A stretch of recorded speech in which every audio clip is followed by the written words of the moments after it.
President, we're quickly moving to a point that I think the majority leader will come to the floor and will call up the cybersecurity bill. Now, let me remind my colleagues that we've been on the floor briefly before. And the conclusion then was that we passed a unanimous consent request that made in order 22 amendments. It was not a limiting UC. So there is the opportunity for additional amendments to come to the floor. But as we start, I want to say to my colleagues that if we have a level of cooperation by the members, if in fact you come, you debate, you vote on your amendments, we can resolve this in literally a matter of a couple days. If people want to try to obstruct, then it's going to be a lengthy process procedurally. And I don't think that there's a lot new that we're going to learn. What's the fact? The fact is that actors around the world continue to attack U.S. systems and in many cases penetrate it. Sony Films, Anthem Health, OPM.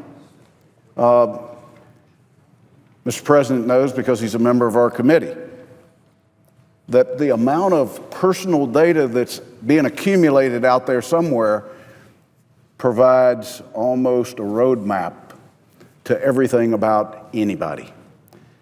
And what we're attempting to do with this cyber bill, I want the American people to understand, this is not to prevent cyber attack.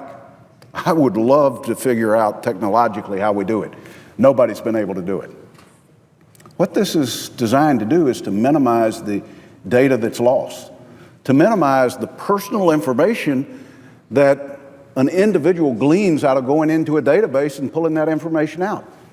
So the Vice Chairman and I have worked with other members of the committee to report a bill out of the committee on a 14-to-1 vote.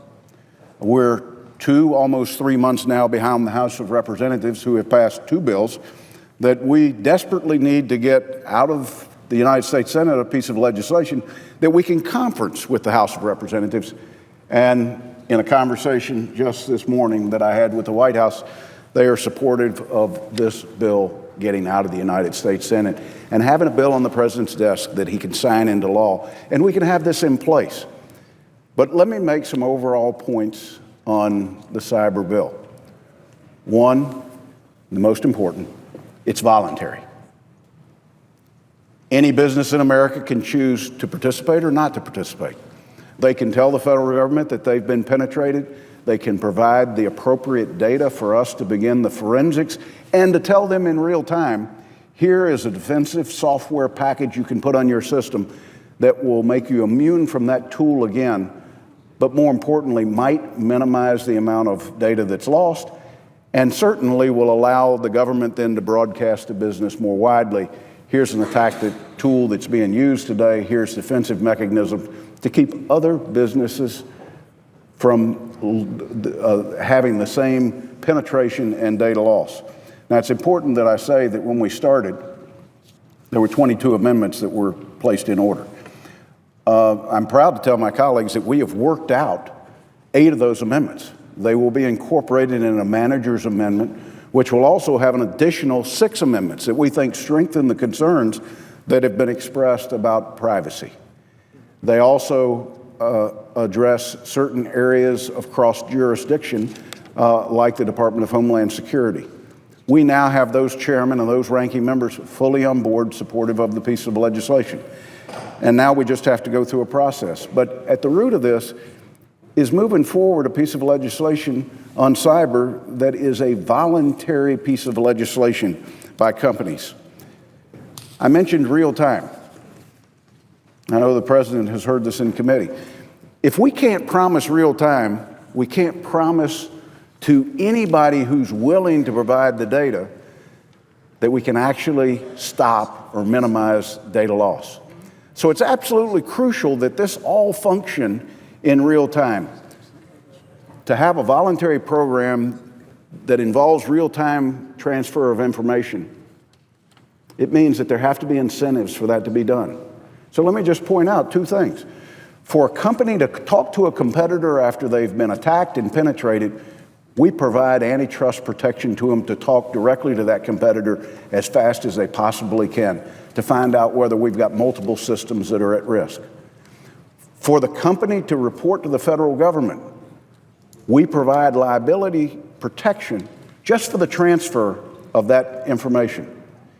And as members read the bill, they will see that statutorily, we don't allow personal data that is unrelated to the forensics needed to identify who did the attack, what type of a tool, and what's the defensive mechanism.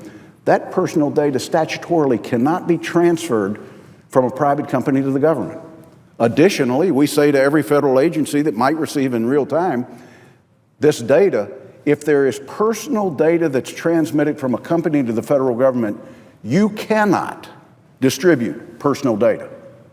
I'm not sure how it gets stronger than where we are, but I have come to this conclusion after working on this legislation for this entire year, and the vice chairman has worked on it for multiple years.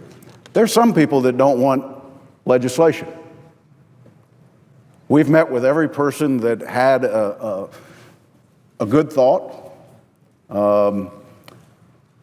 legislation that would send us in a positive direction, but still embrace the policy found in this legislation. There's some, it's limited, some that we can't, in fact, satisfy. So let me say to those companies that have expressed opposition to this piece of legislation, it's real clear. Choose not to participate. It's voluntary. If you've got an aversion to what we have written, even though a majority of business in America is actually calling my office and the vice chairman's office saying, when are we going to get this done? We need this, we need it, we need it. To those companies that find no value in it, don't participate. It is that simple. That's the beauty of voluntary. Voluntary also means that the National Chamber of Commerce is 100% supportive of this legislation. Now, you never have full agreement from membership of an association, but it takes a majority. As a matter of fact, it takes well over a majority for an organization like that to come out publicly supportive. So I say very boldly, if you don't like the piece of legislation, it's real easy. You just don't participate in it. Now, some have called this a surveillance bill. Let me just knock that down real quick. First, this bill requires private companies and the government to eliminate any irrelevant personal identifiable information before sharing cyber threat indicators or defensive measures. Requires. Second, this bill does not allow the government to monitor private networks or computers. Third, this bill does not let the government shut down websites or require companies to turn over personal information. Fourth, this bill does not permit the government to retain or use cyber threat information for anything other than cybersecurity purposes, identifying a cybersecurity threat, protecting individuals from death or serious bodily or economic harm, protecting minors, or investigating limited cybercrime offenses. Fifth, it provides rigorous oversight and requires a periodic interagency inspector general report to assess whether the government has violated any of the requirements found in this act. The report will also assess any impact that this bill may have on privacy and civil liberties. And finally, our manager's amendment has incorporated additional provisions that enhance privacy protection. First, our manager's amendment omitted the government's ability to use cyber information to investigate or prosecute serious violent felonies. Personally, I thought that was a pretty good thing. I can understand where it's outside of the scope of a cyber bill, but information about a felony that you learned in this, I thought was something the American people would want us to act on. Individuals raised issues on it, we dropped it out of the bill. Secondly, our manager's amendment limited cyber threat information sharing authorities to those that are shared for cybersecurity purposes. So in other words, it's only for cybersecurity purposes. Both of these changes ensure that nothing in our bill reaches beyond the focused cybersecurity threats that it intends to prevent and deter. Nothing in this bill creates any potential for surveillance authorities. Despite rumors to the contrary, this is a voluntary cyber threat indicator sharing. Authorities do not have to provide in any way for the government to spy on or use library or book records or gun sales or tax records, educational records or medical records.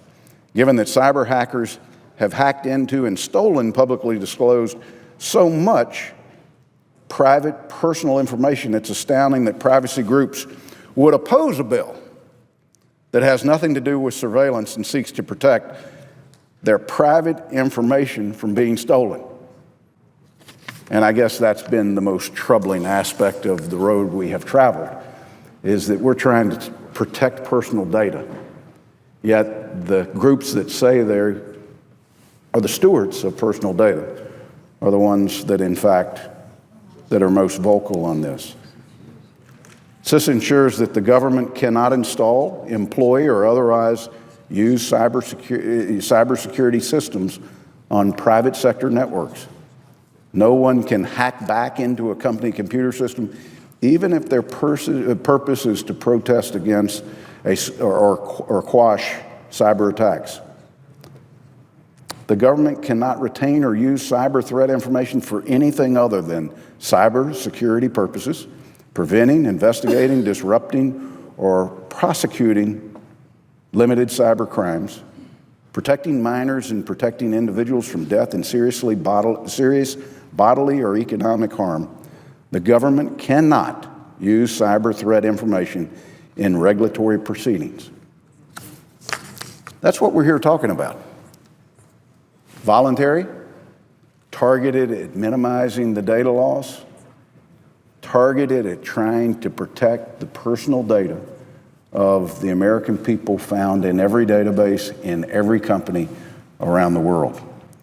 So, Mr. President, I'm going to turn to my Vice Chairman as we get ready for Senator Wyden to make some remarks and for Leader McConnell to come to the floor.